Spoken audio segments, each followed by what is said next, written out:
To be honest, I'm surprised. I actually kind of like Torchlight Infinite, but not in a normal, oh, this is a really good game sort of way. More like, I love messing around and trying crazy character progression kind of way. I actually don't really know what I was expecting from this game. It's not exactly an extremely popular mainstream title, but the Torchlight series is very well established in the ARPG genre, and I feel like any ARPG fan will know its name. I personally haven't played a Torchlight game before, so coming into this, I didn't really have any reference for what type of game this was supposed to be. The only expectation I had was based on the fact that it's a PC and mobile title that is free to play with a cash shop, and having just come from playing Undecember, basically the same thing, I was a little worried that my enjoyment of the game would be lessened by crazy monetization strategies. I am happy to say that was not the case. For better or for worse, I have yet to run into any challenge that I can't beat, and every system I'm told to engage with has been fairly self-explanatory. Either that or there was really no reason to engage with any of the systems because I was just so extremely overpowered. So I haven't felt the need to go to the cash shop at all yet. That's kind of the reason I kept playing. The extremeness and the craziness that came with insane builds that still kind of work gives you this relaxing sense of satisfaction. Like, yeah, I know that this game is a little ridiculous and there hasn't been too much of a challenge yet, but I'm shooting like 300 fireballs a second, so this is great top-tier gaming. Welcome, ladies and gentlemen, to a casual review, a series where I review popular games so you can decide if you want to try them out. In this video, we're going to be taking a look at Torchlight Infinite and seeing how it treats its new and casual players. Before we get started, I want to thank you for watching and ask that if you happen to enjoy my reviews, leave a like, a comment, and maybe subscribe for more. I appreciate each and every one of you. Now let's start the review by talking about the game's presentation. Torchlight is a hack-and-slash isometric ARPG in the same family of games as Path of Exile and Diablo. To me, it's a little bit more on the Diablo side. It's a little slower and more emphasis has been put on the story and smooth, methodical combat, though it does have enough differences to let it stand on its own. My favorite thing about this game is its art style and animation. The character models are unique and wacky in a cartoony way. They very much remind me of over-the-top anime or superhero style character design, and I kinda like that. Pretty random, but I played this one game a while ago called Battle Chasers Night War, and the 2D art style for the characters in Torchlight Infinite reminded me a lot of that game's art style. Very heavy shadows contrasting with bright colors and an intense character design. A bit hypersexualized in some of the loading screens, but I'm not gonna complain about it. The best part was the combat animations though. Every ability that I used had a seriously satisfying animation to it. I was playing a fire mage most of the time, and it was specifically because of these huge burning explosions with little fireballs breaking off everywhere that I kept getting excited to get to the next level. And mixed with the responsive audio cues of everything blowing the hell up, it pretty much made my entire experience. This only got better as the game went on, and once I hit level 66 and changed up my build just a bit to be weirdly overpowered, I was at peak enjoyment of a screen full of lava and fire. The only part of Torchlight's presentation that I didn't particularly care for was the dialogue and narrative writing, so let's talk about this stuff in the context of the game's story. For the first 50-ish levels, you're running through a main story campaign. It's actually not finished yet. There are currently 3 chapters, and when you beat the big boss in chapter 3, a pop-up actually tells you that the rest of the story campaign is coming soon. But what is there so far is kind of a mess of storytelling. I don't want to criticize the story too much because I know everyone reacts to storytelling in a different way, and it's just my guess, but it doesn't seem like many people care about the story in ARPGs even though I do. But in my opinion, the best way to describe this story in the least amount of words is content without context. The game throws you into the story without much setup. Basically, you're a member of Torchlight, a team of defenders of the world or something like that, who are pushing back the growth of the Amber, not to be confused with the Ember, which is also apparently something in this world, but is slightly different. The first 3 chapters are centered around you partnering up with another member of Torchlight to collect spark fragments and chase down an evil man who took one of those fragments. This evil man also happens to be the old partner of this veteran Torchlight member who seems to be a mentor to your partner. Your partner, named Arya, is your crow. As long as you two are linked, you can resist the encroaching darkness that is the Amber. So she will try to follow you around for the entirety of the story.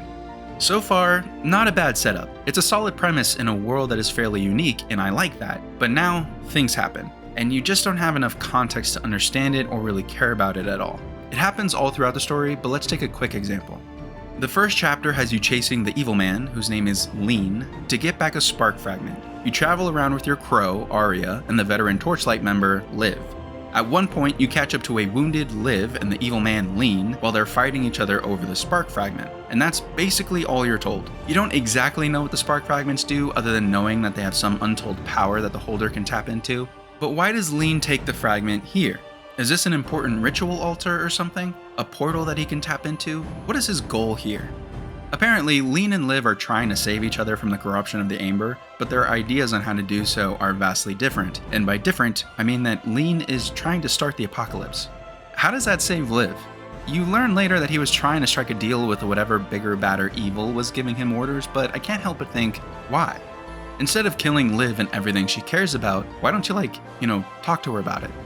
Statistically, you have a much better chance at saving her life if you don't kill her, and Liv dies. When I played through this the first time, I was so confused. Am I supposed to care about Liv? Am I supposed to care that Lean is clearly going about this whole life-saving thing the wrong way? The issue is not that these story points can't work. These can be extremely compelling reasons for the hero to go on an adventure. These types of intros are literally named a call to adventure in narrative writing. The problem here is that we're being rushed through the content without being given any context. The only context given is through some side dialogue you can get from random NPCs in the sanctuaries. But is a new player really going to take their time to go find these dialogue options from each of the different vendors? And these dialogue options have really so far only given the bare minimum description of what certain things are. So the story is pretty hollow. You don't care too much about anything that's going on because there's no context behind why anything is happening, and the dialogue is translated from another language, so the translation can be pretty terrible at some points. It seems the voice actors are doing the best they can to give a performance, but the translations and writing is pretty meh in some places. But why did I just spend all this time talking about the game's story? I just said that ARPGs aren't exactly known for their stories and most people skip right past all of this anyway. Well, get ready for this. I'm about to pull the old bait and switch tactic on ya. This content without context critique that I have about the story can be applied to the whole game. The whole game's presentation is basically a vehicle to push gameplay. There is no context to why I'm doing anything. It just kind of seems like the developers made the game to be, this is what you do in an ARPG, so go do it. Some people will like that and some won't. I generally like a little narrative driving force to what I'm doing, or like any reason to do what I'm doing at all, but I can readily admit that in most hack and slash RPGs, the majority of my enjoyment of the game does not come from a great narrative. But the content without context stretches to the non-narrative parts of the game as well. Things like bonding with pets.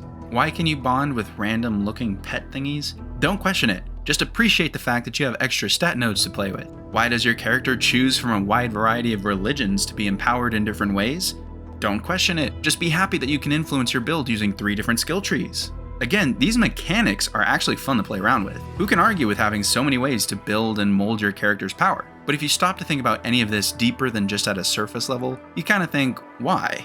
The gameplay is pretty simple and follows the same formula that any ARPG follows. You pick a class and set off on your loot-filled adventure. Every class can use every ability, but their class trait is what separates them. I actually think this is a really cool mechanic. You can technically build the same character with every class, but they each have a different trait to alter the gameplay. The Frostfire Lady that I was using has a meter that when full increases frost and fire damage for a short time. The Engineer guy creates machines that can fight for him. The Berserker has a Berserk meter. It's an extra bit of character building that is a combination of class versus skills that I actually haven't seen anywhere else in the ARPG genre yet. I haven't seen a super crazy variety of skills yet, but I have been able to create 4 characters and try out different things with each of them. And the one thing that all the skills have in common is that they can be augmented pretty heavily. Your build consists of weapons and armor, small, medium, and large talent points, this pet bond thingy, and your skills, both main and support skills. I really like how easily you can switch up all of these, and it's extremely simple to understand.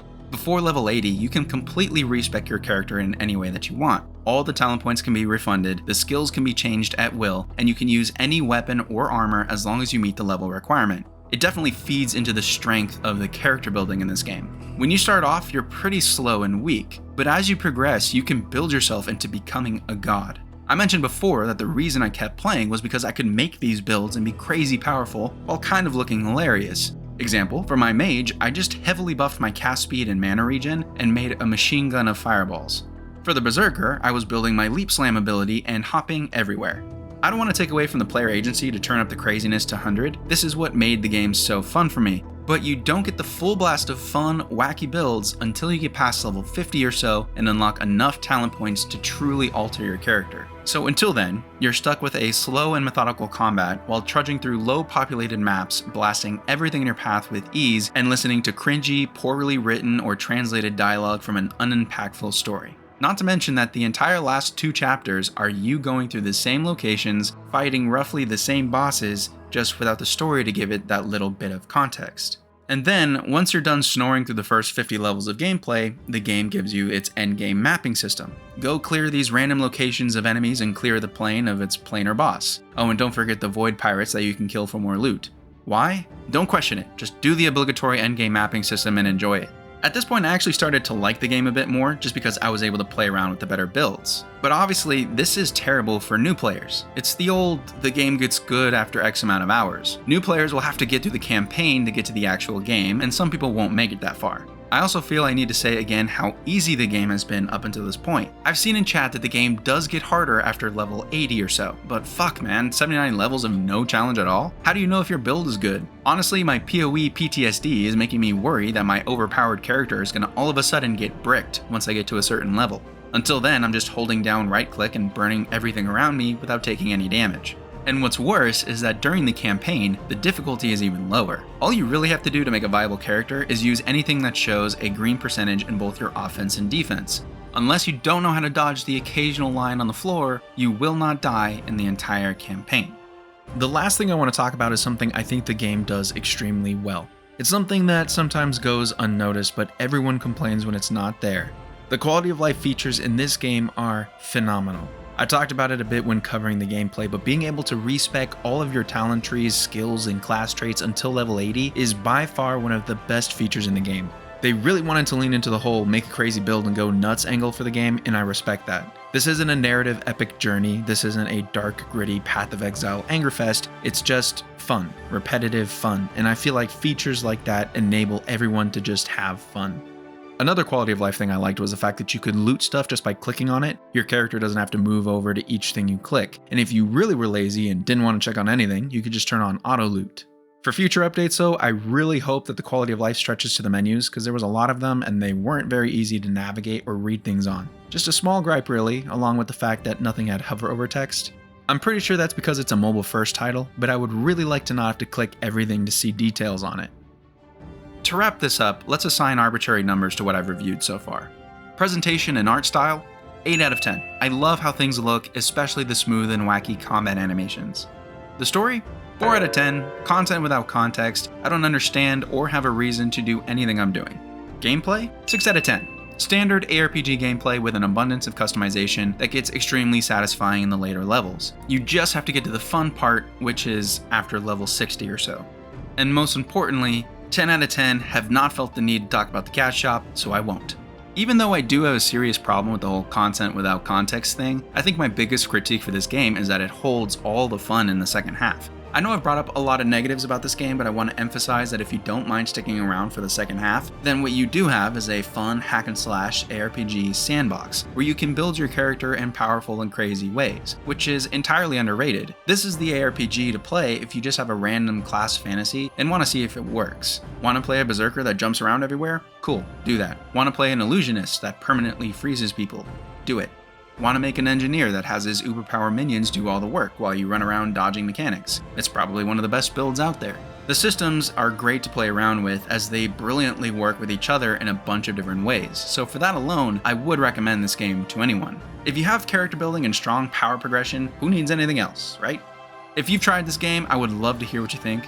My verdict is that it's got a lot of highs and lows, but hell, it's free to play, so why not try it out? It's one of the best mind-numbing comfort games I've played in a long time. Leave a comment with your thoughts on the endgame too, since I'm sure I'm missing something once you get past some of these endgame map bosses. But most importantly, I hope you enjoyed the video. Leave a like if you liked it and subscribe for more casual reviews. I hope you enjoy your attempts to keep the Amber at bay, and I can't wait to see what we talk about next.